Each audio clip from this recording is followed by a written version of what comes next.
E nesses primeiros meses, né, em meio a essa negociação, essa recolocação do país, nós tivemos algumas situações que causaram também muitas críticas. Por exemplo, vamos trazer para agora, para o cenário de agora, essa visita de Maduro, essa reunião de ontem, o Lula falando de narrativas contra a Venezuela, que vive num Estado democrático, falando também que seria um encontro histórico. Isso não foi bem visto. E nós tivemos recentemente também a questão da Ucrânia, que também Lula falou algumas questões sobre a Ucrânia em relação à guerra e que também não foi bem visto. Como é que você vê isso no cenário internacional? Olha, João, esse é um tema que a gente percebe o quanto que o exercício diplomático ele requer aí maturidade para conseguir colher esses resultados, né? E o quanto que é fácil destruir algumas iniciativas com a retórica, e muitas vezes uma retórica que é impulsiva, ou uma retórica que às vezes ela tem um viés imediatista. O que eu quero dizer com isso?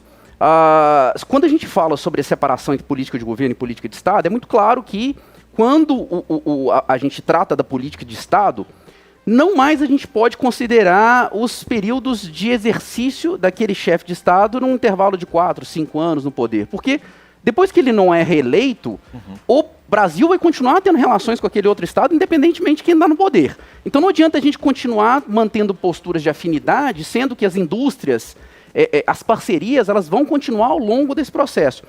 Quando a gente coloca algumas iniciativas e algumas retóricas que levam em consideração a posição do Estado, porque é o estadista que está falando, a gente compromete uma relação que é a relação que tem que ser a longo prazo, que é uma relação pragmática, que não é uma relação ideológica. Então, quando o presidente Lula menciona sobre essa narrativa falsa, que foi inclusive defendida sobre a Human Rights, e também sobre um relatório do Conselho de Direitos Humanos da ONU de 2022, ele simplesmente está desconstruindo algo que o Brasil defende de maneira muito enérgica, que é o direito internacional, que é o principismo.